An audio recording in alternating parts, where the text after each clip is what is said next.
Testing, what? Testing. Okay. So we could start maybe with 3 bows to the Buddha.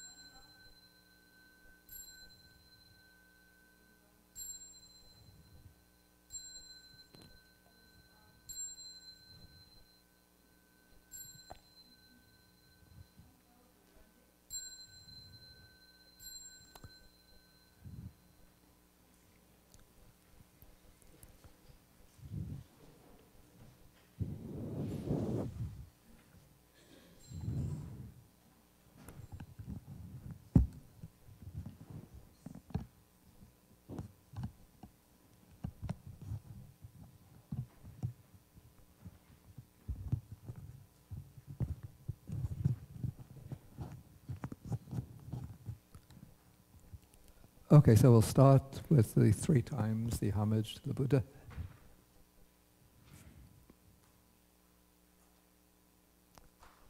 Namo tassa bhagavato arahato samma sambuddhassa.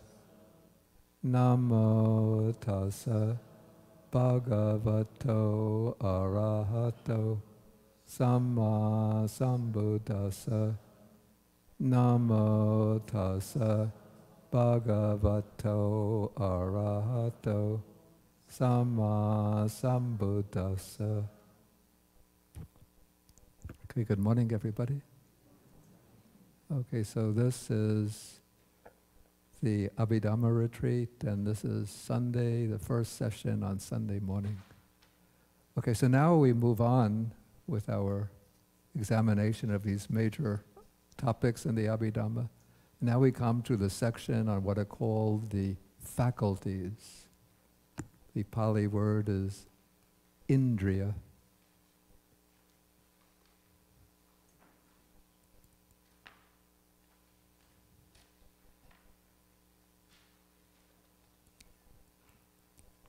Okay, so first we'll see how the Visuddhimagga treats that topic, and then we'll move into the suttas on the faculties.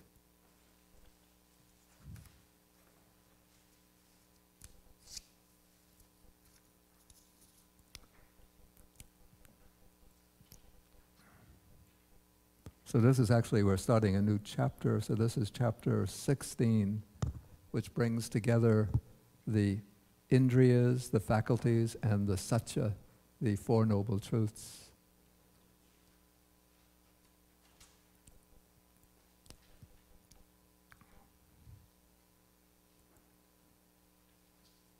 Okay, so first, the faculties are listed, and to make it easy to follow them, let me just get rid of this.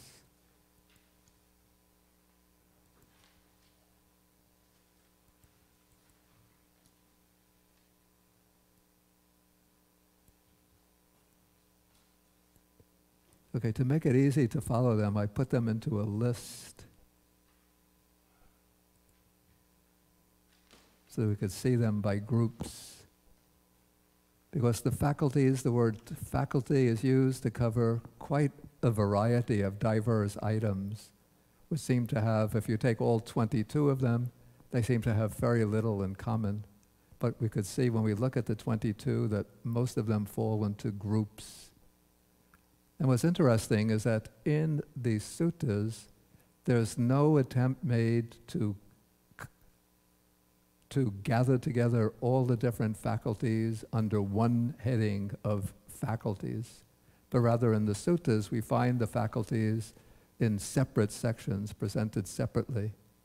But what's distinctive in the Abhidhamma is that it picks up on this word faculties, and then it creates like a new superheading of faculties that bring all 22 of these items together.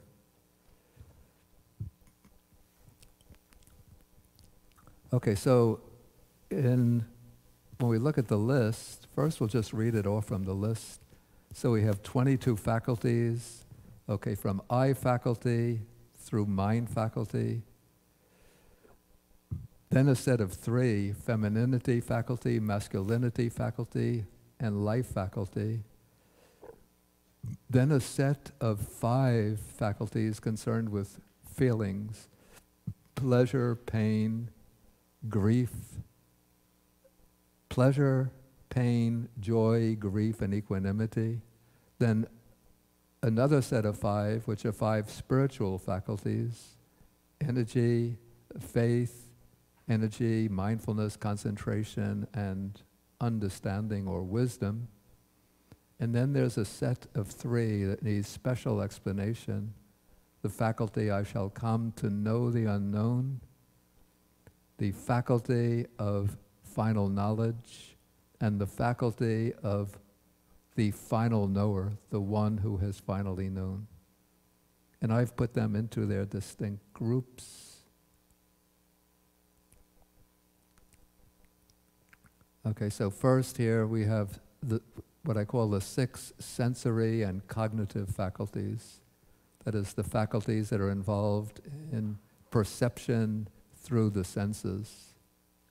So you see we have the 5 sense faculties, which are actually the 5 physical sense faculties, which are identical with the 5 of the internal sense bases, and identical with the 5 elements, the 5 elements of sensory perception. And then the mind faculty is said to comprise, according to the Abhidhamma, to comprise all states of consciousness. But in the suttas, the mind faculty is not quite used in that sense, but rather the mind faculty is used in the sense of that which has to be controlled in contact with sensory impressions. So just as one exercises restraint over the physical sense faculties, restraint over the eye, ear, nose, tongue, body, and mind, so one exercises restraint over the mind faculty.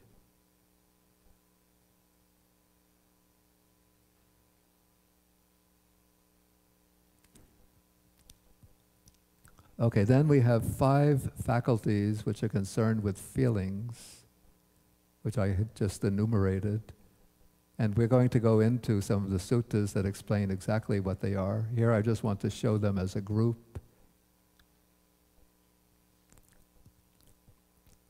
Then the 5 spiritual faculties. Again, we're going to go through suttas that elaborate upon them and show their relationships.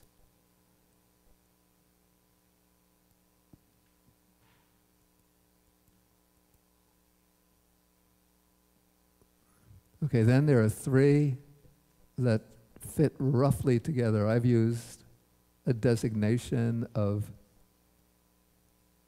vital faculties.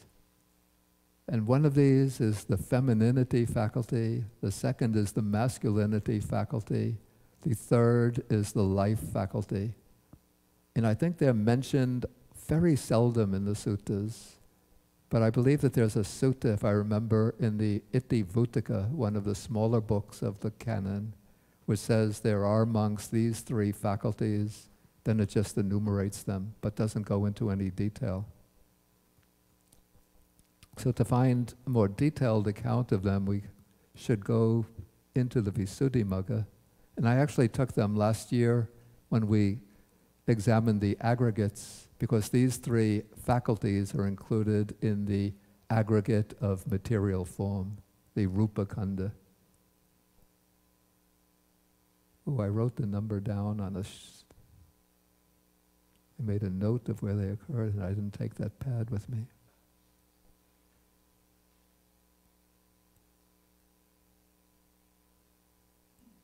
I think it was 58 and 59.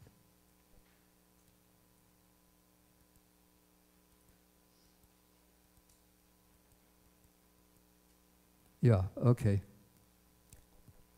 So here is the explanation of the femininity faculty. Sometimes it seems a bit tautological?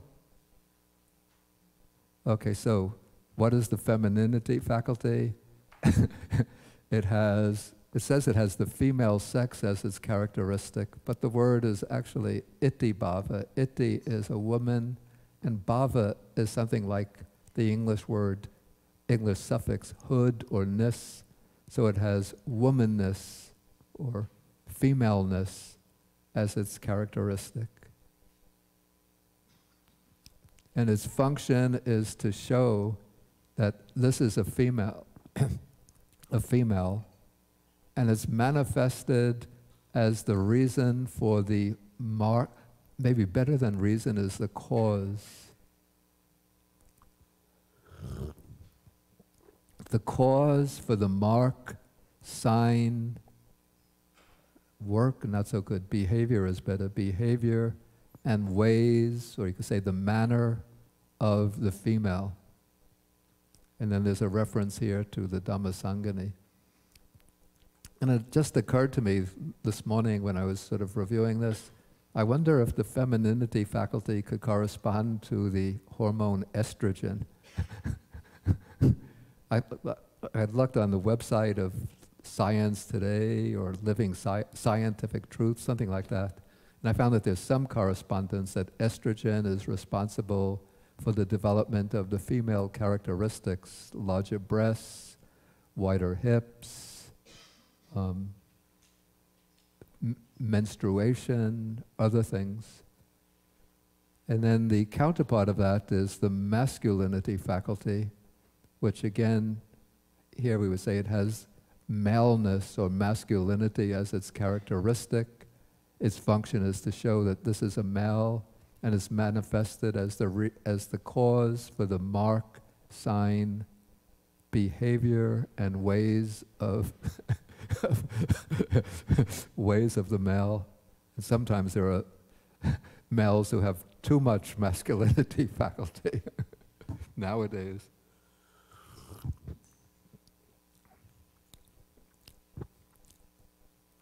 And then it occurred to me perhaps this could be correlated in modern terms with testosterone. And again, I found some correspondences, but not perfectly. And what's interesting is that what I found on the website is that men can also have some degree of estrogen, and women can also have some degree of testosterone. And so this might explain, or if we were to explain that in Buddhist terms, we would say that even though the femininity faculty is dominant in women and the masculinity faculty is dominant in men, but they're not exclusively allotted to one or the other, but there's some overlap. To some extent, there's an overlap in individual people. Again, maybe we could explain the femininity faculty as, the XY chromosome. Is that the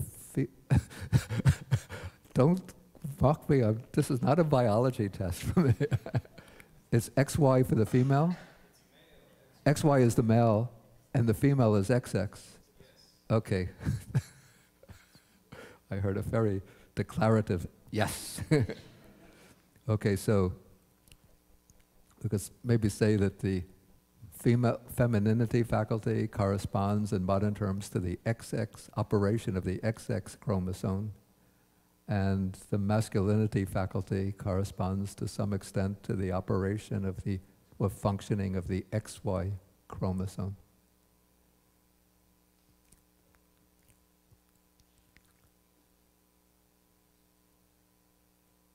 And it's interesting that it says that these last two, femininity and masculinity, are coextensive with the whole body. Okay, then the life faculty or vitality faculty has the characteristic of maintaining connascent kinds of matter. So this is a physical faculty.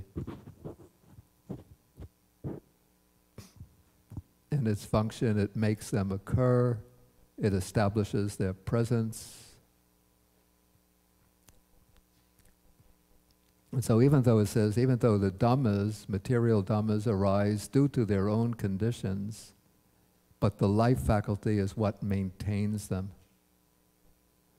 And the life faculty is actually divided in the Abhidhamma into two kinds of life faculties. One is the physical life faculty, which maintains the material phenomena of the body, what keeps them alive. And so when the life faculty is cut off, that entails the death of the body. And that then all of the matter of the body loses its vitality and the body turns into a corpse. The other life faculty is the mental life faculty, and that is seen to have the function of maintaining the operation of the mental function, of the mental factors.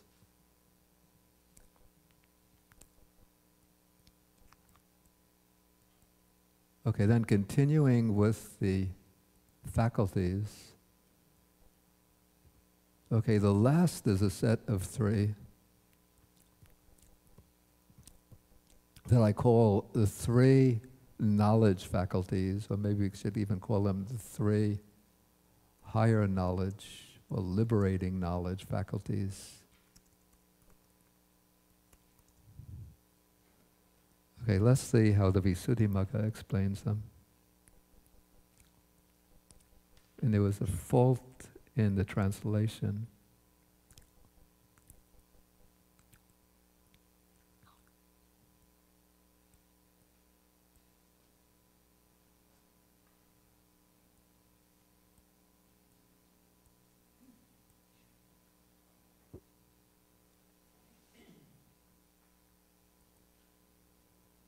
Okay, as for the last three, the first is called I shall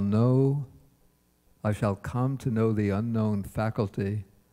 It says, the Venerable Nyanamoli translated, because it arises in the initial stage of the stream entry path moment in one who has entered on the way. Thus, I shall come to know the deathless state, or the Dhamma of the Four Noble Truths not known.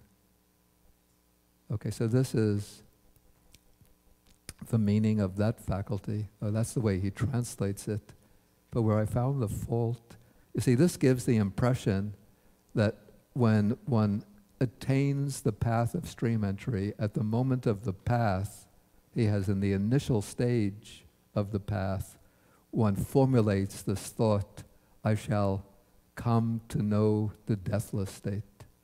But actually, if we look at the Pali,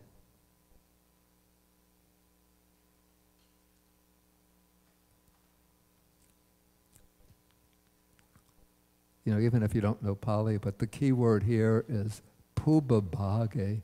Pubabhage means preliminary portion. And this means the stage of practice that's leading up to the path of stream entry. So the thought actually occurs, this thought, I shall come to know the unknown, or I shall know the deathless nibbana, or I shall know the Four Noble Truths. That, as a thought, doesn't occur in the moment of stream entry. In the path of stream entry itself, there's no thinking, but there's just the direct experience of nibbana.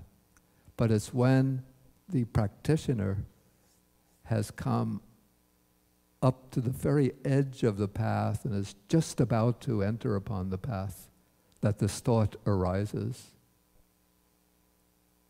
But it's the knowledge within the path of stream entry, the knowledge at the moment of the path of stream entry, that gets this designation. But it gets this designation not because the thought occurs at the path moment itself, but because the thought occurs just as one is about to enter upon the path.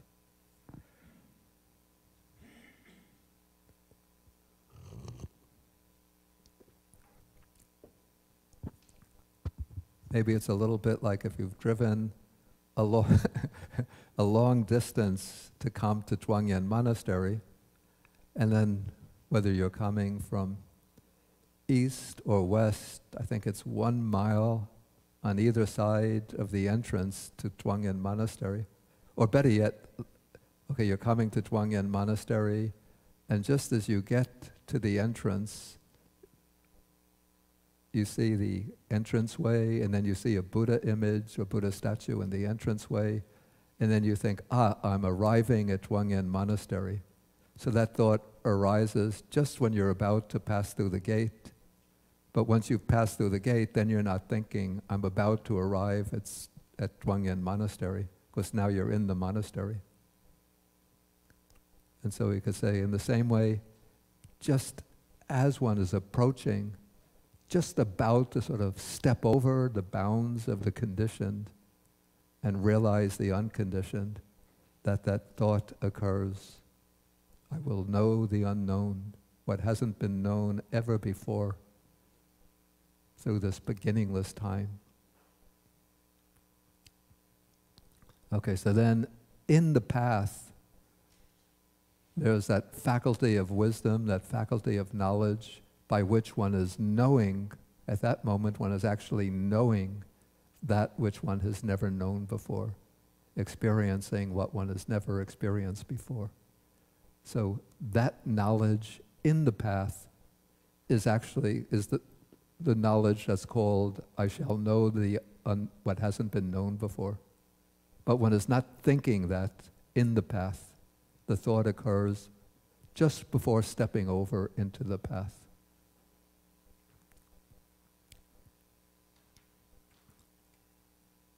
Okay, then the second super knowledge faculty is called the faculty of final knowledge. So this is the faculty of wisdom that arises in the fruition stage of stream entry. And then it's the faculty of wisdom or knowledge that arises in each of the other paths and fruits up to the path of arhatship, the path to arhatship. So whenever one enters into the fruition, that knowledge is there. When one attains the higher paths of once returning, non-returning, and arahatship, that knowledge is there.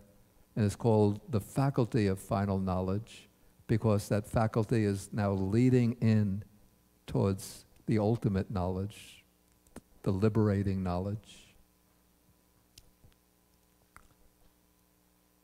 And then the third is called the faculty of one who has final knowledge. And this is the faculty that arises in the moment of the fruition of arhatship. So when one achieves the fruit of arhatship, so first there comes the path.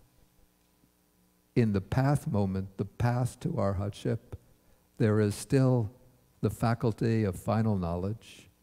Then the path is followed immediately by the fruit, and in the fruit, there's the faculty of one who has final knowledge.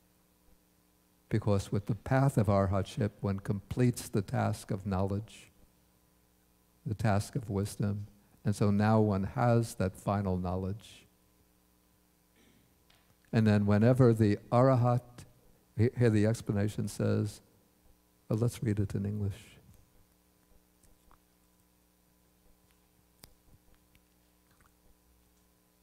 Okay, he says the second, that's the faculty of final knowledge, is called the final knowledge faculty because of finally knowing finally, and because it carries the meaning of faculty. Not all that helpful. Okay, the third is called the final knower faculty, or the faculty of one who has finally known, because it arises in one who has destroyed, he uses the word cankers, these are the asavas, I call them the primordial defilements. And so it's the faculty of one who possesses that final knowledge and whose task of knowing the Four Noble Truths is now finished.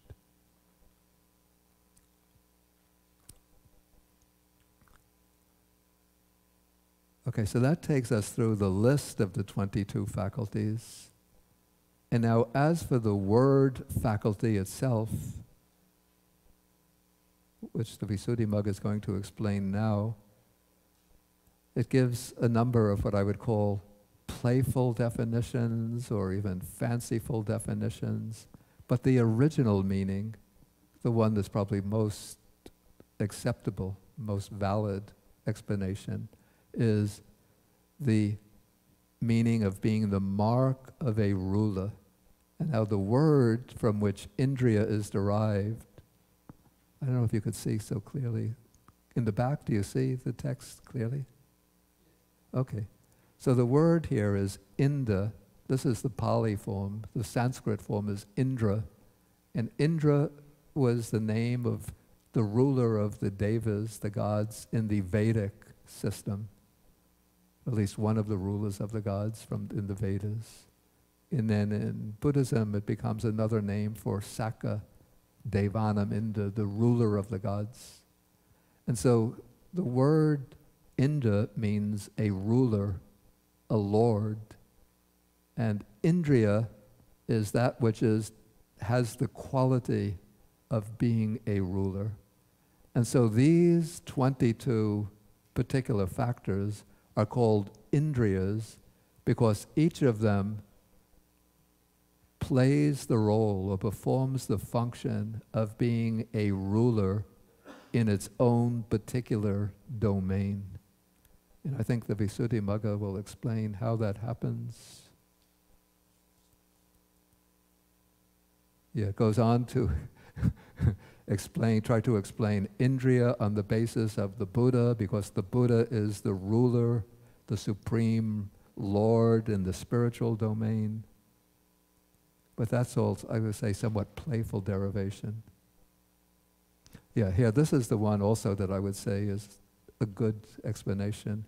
They are faculties in the sense of lordship because of predominance. So each of these faculties predominates the process in which it's involved.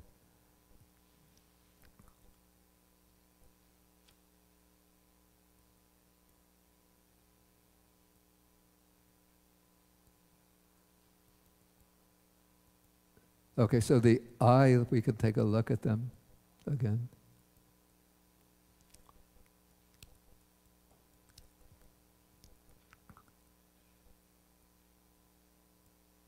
Okay, we could say that in a process of visual cognition, when we're perceiving something through the eye, seeing forms with the eye, it's the eye that sort of plays the major role in that process.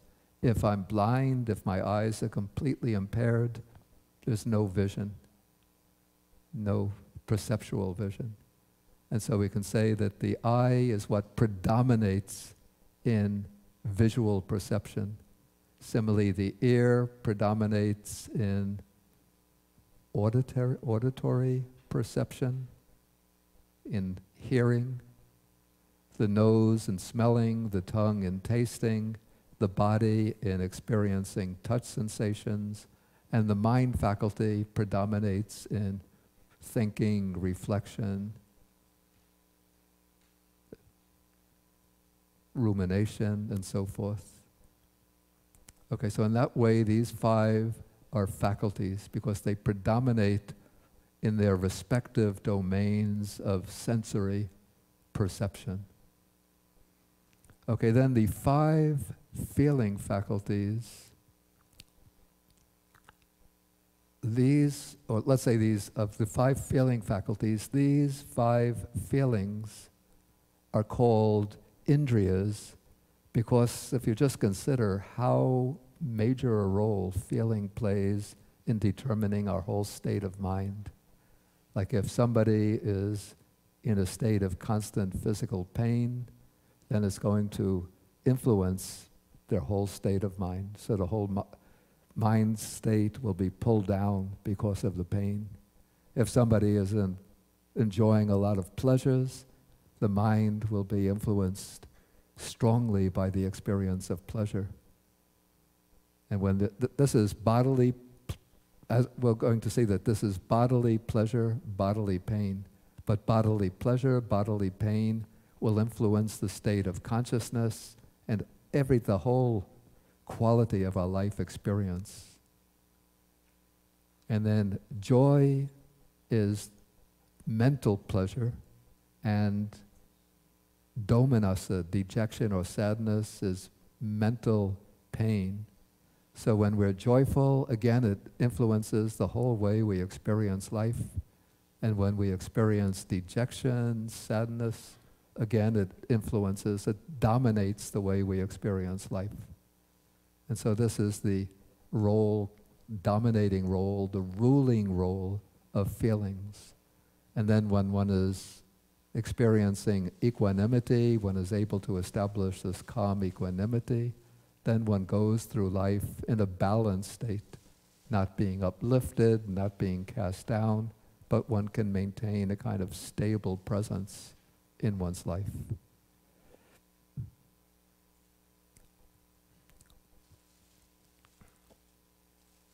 Okay, I'm going to come to the 5 spiritual faculties just in a few moments and look at them in greater detail.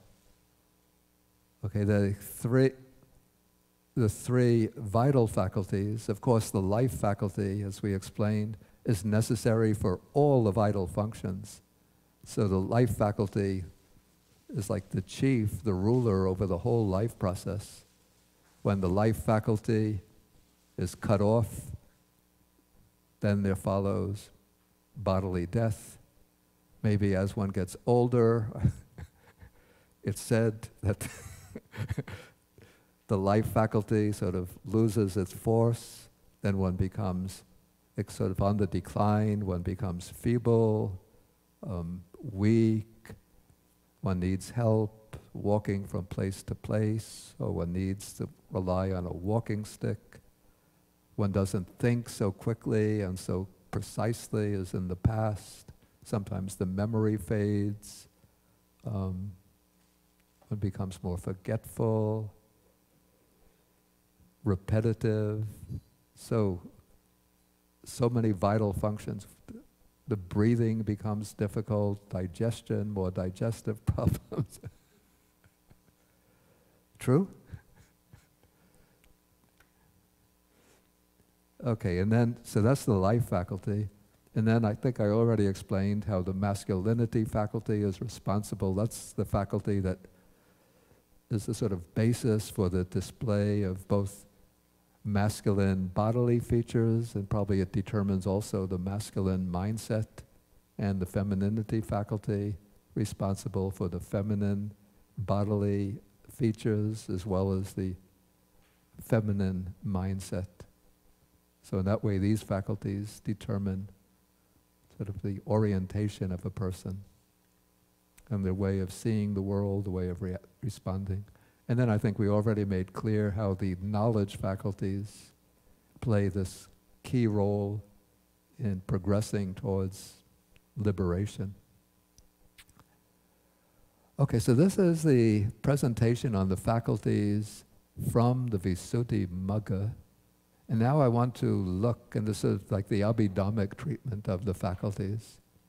And now we want to look at the faculties from the standpoint of the suttas, to get the sutta perspective.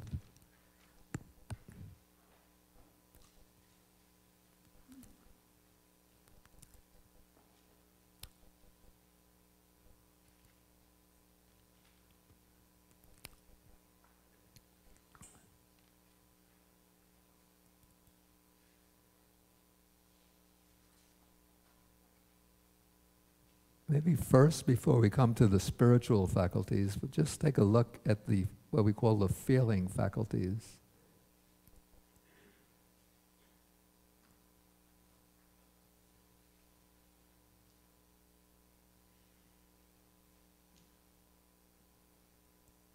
Okay, so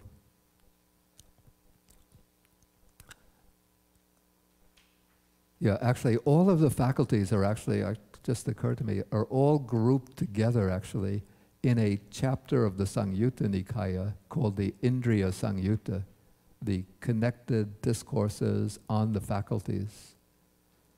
And it's somewhat a miscellaneous chapter because it takes all of these different groups of faculties and brings them together in one chapter, even though it doesn't have, as I said before, it doesn't have one overarching category of faculties where the Buddha says there are amongst these 22 faculties. What are the 22? We don't find that. Rather, in one group of suttas, the Buddha speaks about 5 feeling faculties, another group, the 5 sense faculties, another group, the 6 sense faculties, another group of suttas, the 5 spiritual faculties. Okay, so here is a sutta in which there's formal definitions given of the 5 feeling faculties. So what is the pleasure faculty? In Pali, this is sukh indriya.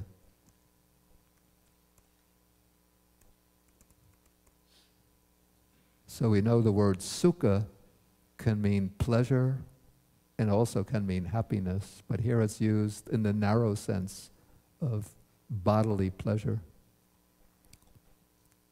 So the definition comes, whatever bodily pleasure there is, whatever bodily comfort, the pleasant, comfortable feeling born of body contact, contact through the body faculty,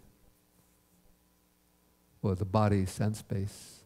This is called the pleasure faculty. And then the pain faculty is just the counterpart of that. This is the dukh indriya. And so it's defined as whatever bodily pain there is, bodily discomfort, the painful, uncomfortable feeling born of body contact, that is called the pain faculty. And according to the Abhidhamma scheme of chittas, does somebody know what chittas the pleasure faculty will occur in? And what chitta or chittas the pain faculty will occur in?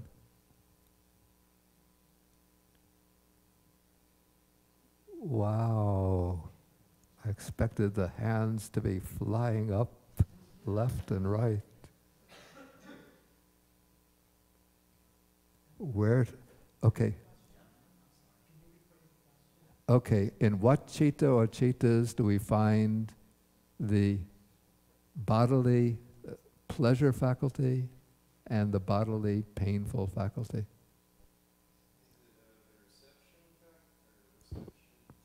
No. Javana? No.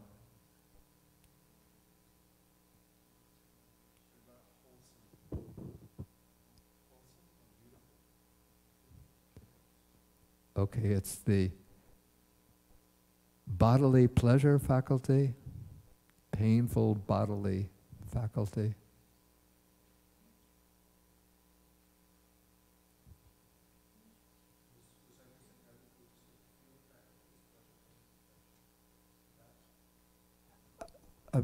Say again. Yeah. I'm asking, where do we find the bodily pleasure faculty? In which chitta in the Abhidhamma system? And in which chitta do we find the bodily painful faculty?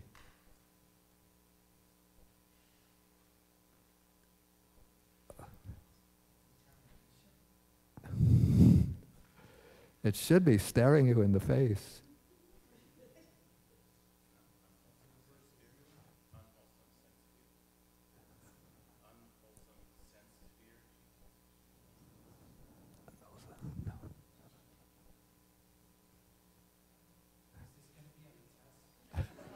This is the test.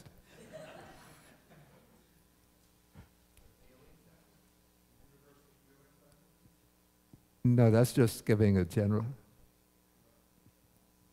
I'm asking what chittas they're in. Okay, I think I heard it in the back. Somebody give her the microphone. Give her the microphone.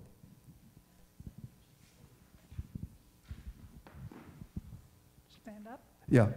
I'm Anne, and the body consciousness, that contact part. Okay. Yeah, basically you got it right. Congratulations.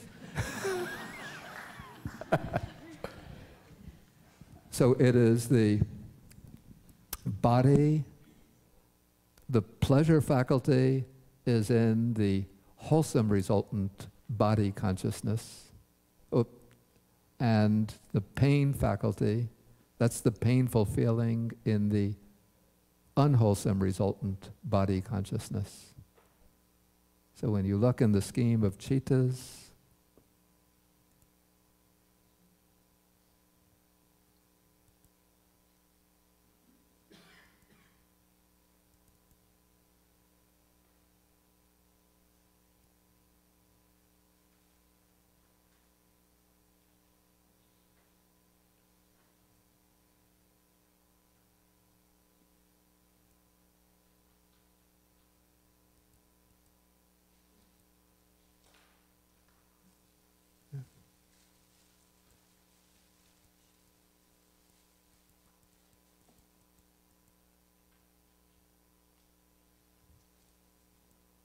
okay, so we have here, these are under the rootless chittas, body consciousness accompanied by pain. This is with the unwholesome resultants.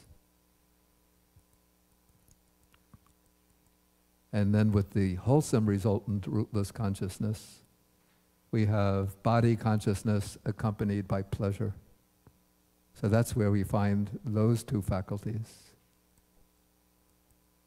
Okay, coming back now, we have the joy faculty.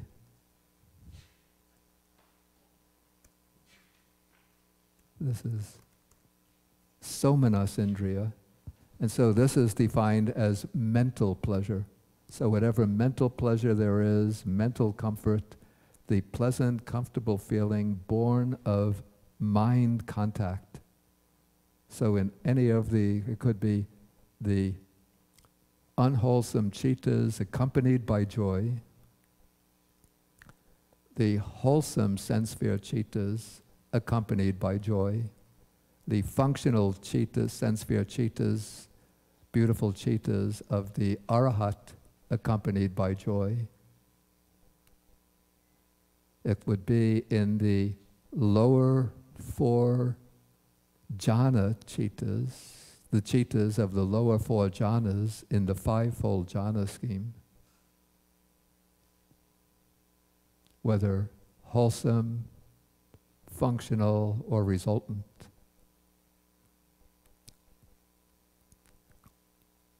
Okay, so there's distinction between bodily pain and mental pain. Mental pain is called dejection, sadness, displeasure, even very slight degree of gloominess, you could say, is still domanassa.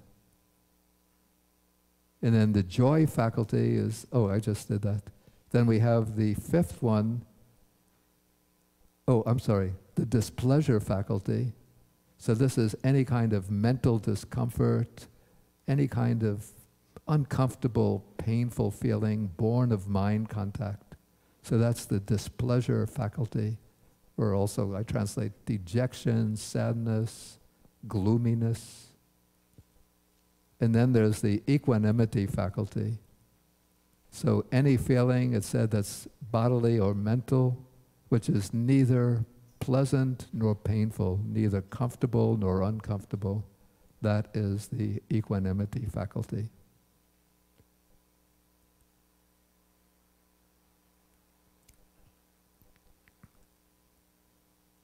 Okay, now I want to give more attention to what I take to be like the most important group among the faculties.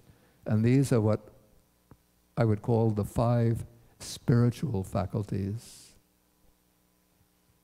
So here we have them simply enumerated: faith, energy, mindfulness, concentration, and wisdom. And let me skip over this one to go to the analysis. Okay, so what is the faculty of faith? So here the explanation is that the noble disciple is a person of faith, one who places faith in the enlightenment of the Tathagata. That's the Buddha. And here I don't want to have to go into explaining that faith doesn't mean blind faith. It's not just like accepting certain doctrines blindly that you can't question and examine them. But it means, I would say, the characteristic of faith is placing trust in things one can't see and know for oneself, but one has reasonable grounds, like we examined from the scriptures. We can see the character of the Buddha, the conduct of the Buddha. And so we would think if there's anybody who has reached a state of enlightenment, of true enlightenment, they should behave in this flawless way that the Buddha behaves, always pure, restrained, mindful, with great kindness and compassion towards others. And his teaching so clear, reasonable, open to investigation, practical things that we could apply to our life. And so when one tests the teaching, at a certain point, then one places trust in the Buddha as the teacher, trust in the Dhamma as the path of practice and realization. So that is the faculty of faith. And then comes the faculty of energy. So this is explained. There are actually two suttas which explain it in slightly, somewhat different ways. So one way explains that the noble disciple dwells with energy aroused for the abandoning of unwholesome mental states and for developing and fulfilling wholesome mental states. And then the other explanation is in terms of the four kinds of right effort. So it's the effort to prevent the arising of unarisen unwholesome qualities, to abandon arisen unwholesome qualities, to generate unarisen wholesome qualities, and to maintain arisen wholesome qualities. So one makes effort, arouses energy, applies the mind, and strives. That's the faculty of energy. Okay, then comes the faculty of mindfulness. And it's interesting that the text gives two different explanations of the faculty of mindfulness. Okay, the first says that the noble disciple is mindful, possessing supreme mindfulness, and here I translate this word as discretion. Maybe it could have also been rendered alertness. But then it goes on to explain one who remembers and recollects what was done and said long ago. And the word mindfulness, maybe this is not known so well, but it's derived from the verb sarati, which means to remember. In Sanskrit, I think it's, well, actually, I don't remember the Sanskrit verb so well, but the Sanskrit noun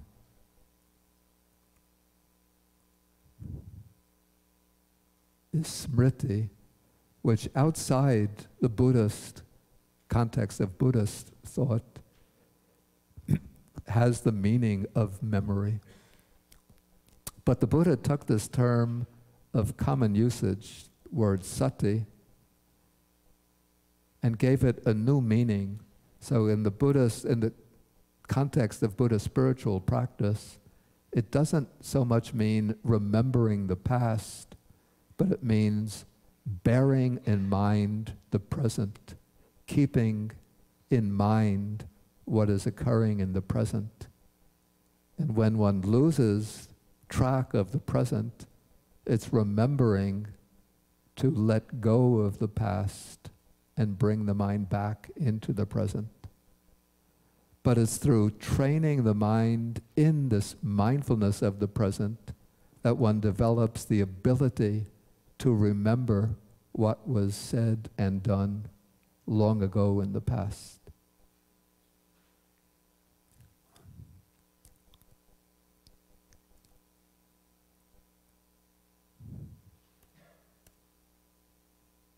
Okay, so in this passage, mindfulness is explained as this ability to remember and recollect what was done and said long ago.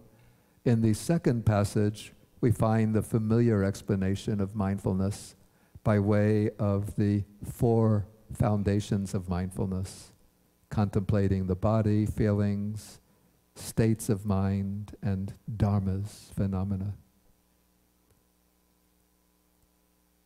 Okay, then the faculty of concentration also defined in 2 ways. The first way, it said that the disciple gains concentration, samadhi, and then concentration is rephrased as one-pointedness of mind, having made release the haramana. I think it's vosagga haramana. Having made release the aim, having made release the objective of the practice. So it's that one-pointedness of mind aimed at liberation. And then the second definition is the more familiar one, here by way of the 4 jhanas. And so the disciple enters and dwells in the first, second, third, and 4th jhana.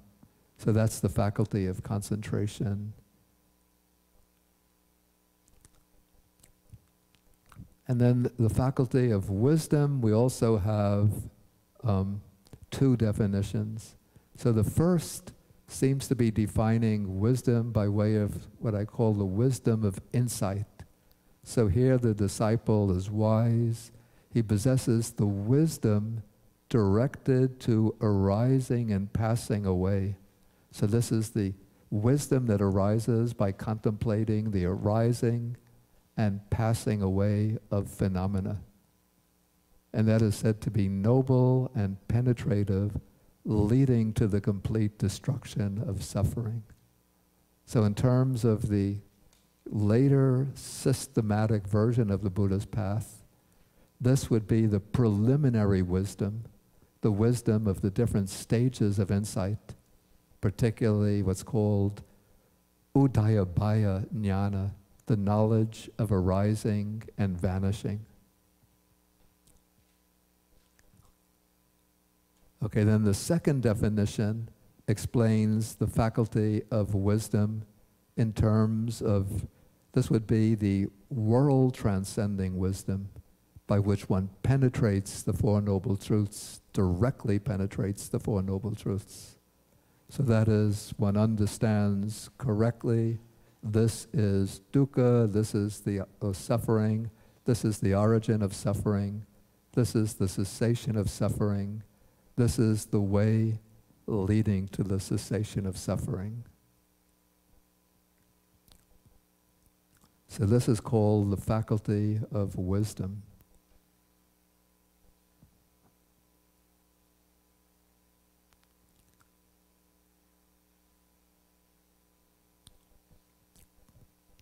Actually, there are some more suttas on the faculties that I want to look at, but maybe at this point I'll ask, since we have like about 5 minutes before the break, I think. Yeah, 5 minutes before the break. And so, if there's any questions, then please feel welcome to ask. I see a hand in the back. Yes, thank you. Just one quick question related to the other subject we studied. We studied the 6 sense bases, yeah, and also 18 elements. So these 22, and also there's 5 aggregates. 5 aggregates to understand the human being. Aggregate. 5 aggregates. Right. Yeah. So these 22 faculties, how it is related with this concept? How do they relate to the 5 aggregates? Yeah, also these 18 elements and 5 aggregates, 22 faculties. There is any relationship or separate concepts?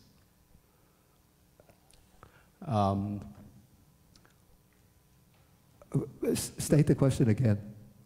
Right. These 22 faculties, Yeah. we studied like a spiritual faculty, feeling faculties. Yeah, I know the faculties, yeah. Right. So then 18 elements. Okay, 18 elements. Also, it refers to these factors, like a sensory based.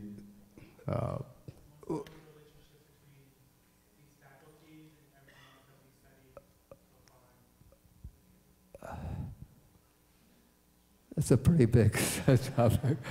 Okay, let us just take a quick look at them. Sorry, I was not clear about that. Okay.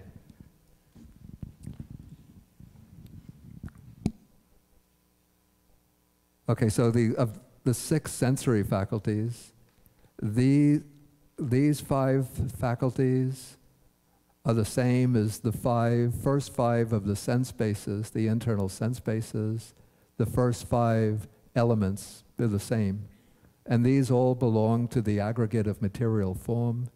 The mind faculty belongs to the aggregate of consciousness. And the mind faculty would correspond to the to the manayatana, the mind base among the 12 bases. And it would correspond to the manodhatu and all of the other types of consciousness dhatus among the 18 dhatus. The 5 feeling faculties, in terms of the 5 aggregates, will go into the aggregate of feeling.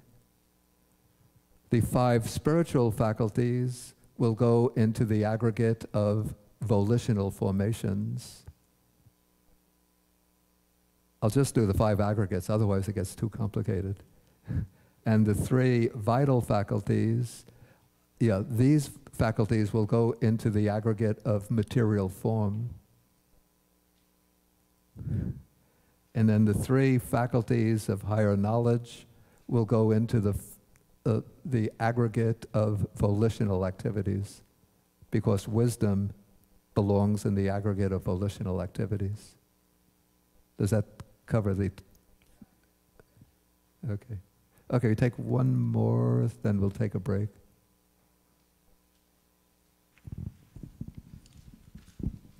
Thank you, Bhante. This may have been discussed in previous years, but I don't remember the answer. With regards to the feeling faculties, where does anger and fear fit in? Yeah, anger is not considered a feeling, but anger is considered a mode of dosa, which is hatred or ill will. And so that is not a feeling, but that goes into it's a separate mental factor. It's the mental factor of dosa, of hatred, and it goes into the aggregate of volitional activities. And what's interesting, and I think I pointed this out last year, that there's no single mental factor in the Abhidhamma that corresponds to fear. It's something of it seems to me like a big omission from the Abhidhamma, at least from the Theravada Abhidhamma.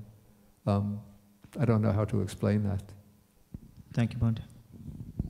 Maybe, I thought it occurred to me, maybe the reason is that there are different kinds of fear. Some kinds of fear would be considered unwholesome. Other kinds of fear would be considered wholesome, like fear of moral transgression, for example.